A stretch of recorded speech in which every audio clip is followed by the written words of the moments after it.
Hello everyone, Son of a Brick Productions here with a review of the Rebel U-Wing Fighter. This set number 75155, it was released in 2016 for Rogue One, A Star Wars Story. It had 659 pieces and it retailed for $80. It came with 5 figs, 4 of them being exclusive, and let's get into those figs right now.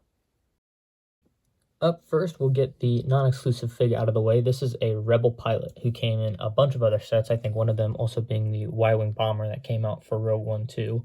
Overall, a pretty nice fig. His torso and leg printing is really good. The blue uniform is nice to see because usually we're used to seeing the orange. His helmet print is very, very good. That checkered pattern looks pretty nice, and all of it is centered and it looks well, so at least my prints look pretty good for it. I know sometimes the prints can kind of get messed up on helmets like these, but overall, I think a pretty nice fig. He came with a little blaster. You can see his back printing here. Overall, like I said, pretty good. Dark blue over orange, which is nice to get, because it seems like in Rogue One, there were more dark blue over orange anyway. But yeah, he also came with a...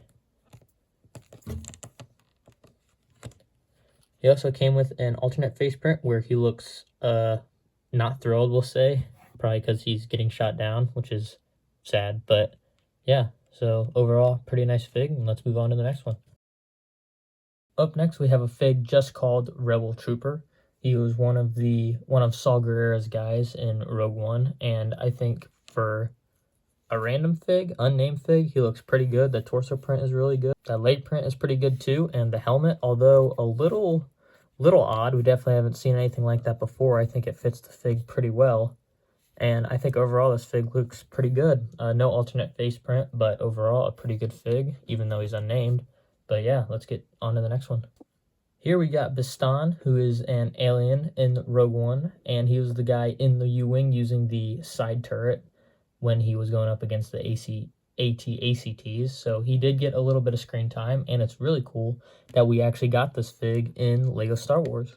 Overall, he looks really, really nice. Pretty good torso printing and leg printing, as well as good back printing there. You can see pretty well detailed. He comes in a really nice green. The Rebel Trooper came in this nice olive green too, which is pretty cool to get. You don't see many figs have that color, especially nowadays, especially in Star Wars. So I think overall it's very, very cool to see that. And you can see his head mold here is something very, very cool that we've never really had before. You can see it is very, very well detailed. You can see how it goes on there, but it actually looks very, very nice.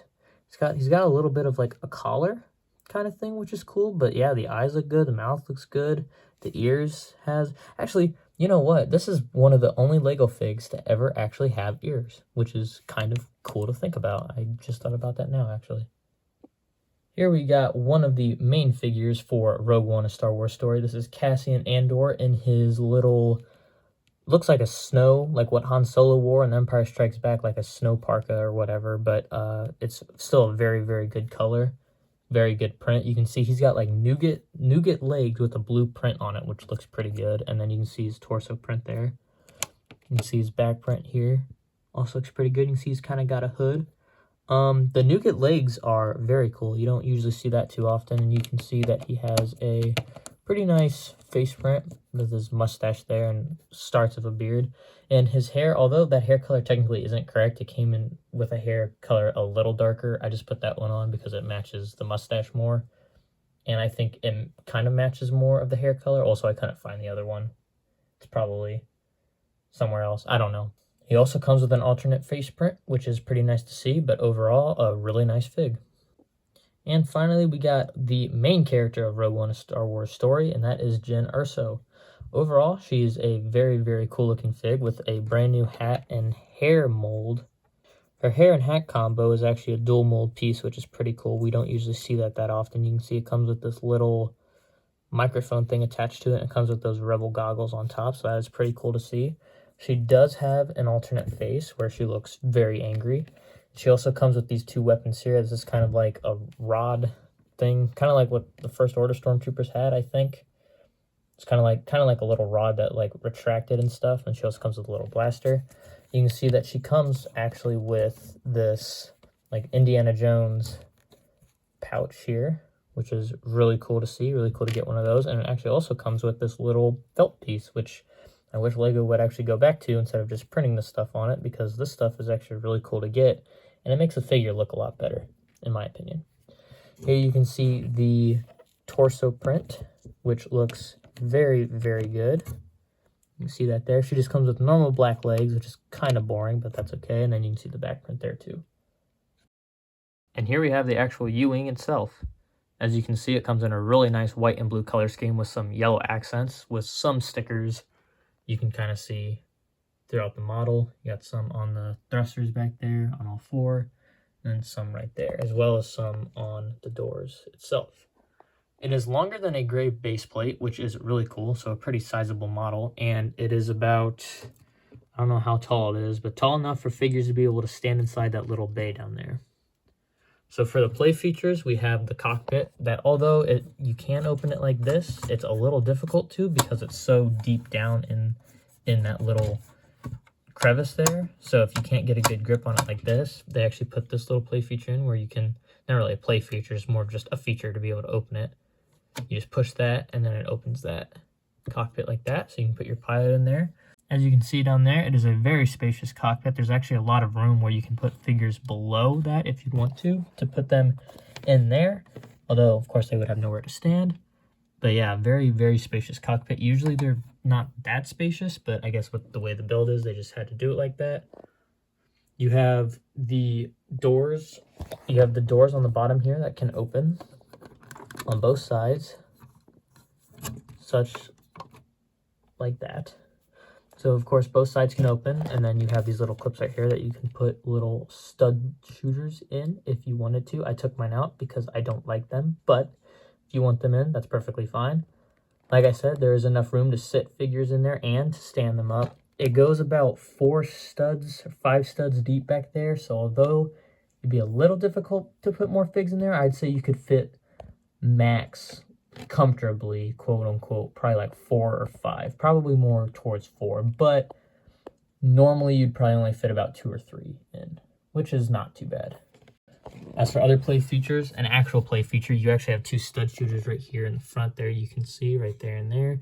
And what you do is you put those in the front, and then you have these 2 studs right here, you can see kind of move a bit, these 1x2s here. When you put a spring-loaded missile in there, they pop up and then you can shoot them out. When you put spring-loaded missiles in there like that, you can see they kind of pop up a bit, and then if you want to shoot them, you just press down and then they shoot. Now, what are the main play features of this set, and one that is actually really, really cool, is that the wings, of course, open like a normal U-Wing would. So the wings are actually able to open in the attack position, which I will show.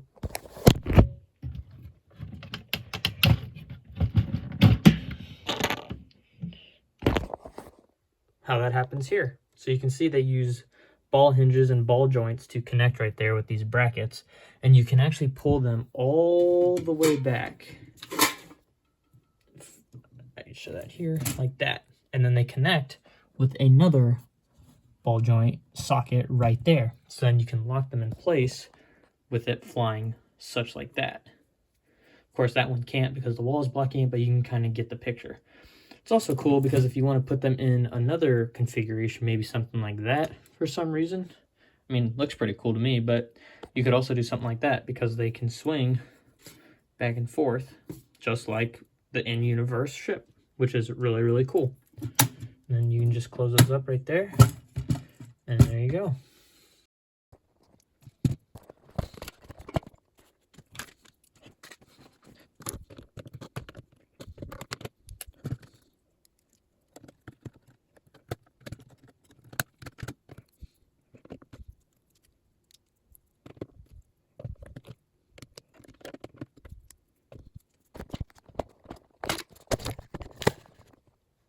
I wanted to get this review in because there's supposed to be a new U-Wing fighter coming out in 2025 around May for the new Andor show, and I'm pretty excited to pick that one up and do a comparison on this, but I figured I would do an actual review on this set first.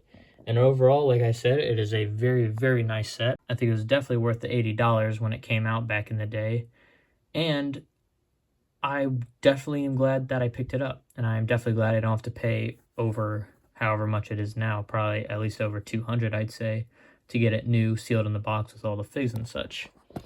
I think overall the figs on it look amazing. The ship itself looks amazing. And for the value and for price, it was a very, very, very good set. So thank you all very much for watching. This was a very scuffed review. I know it's just kind of how it is right now until I can get a true setup, because the tripod I'm using is just a bunch of random stuff that I piled together, which is why it looks a little weird. And also the lighting is also a little weird, but doing the best I can with what I got. And that's just kind of going to be how it is for a little while, but hopefully this kind of shows enough. Hopefully it's good enough for now. Thank you all very much for watching. If you watched it this far, I salute you. I appreciate it very, very much. If you did watch it this far, then maybe you would want to consider subscribing to the channel to see more stuff like this, more scuffed reviews.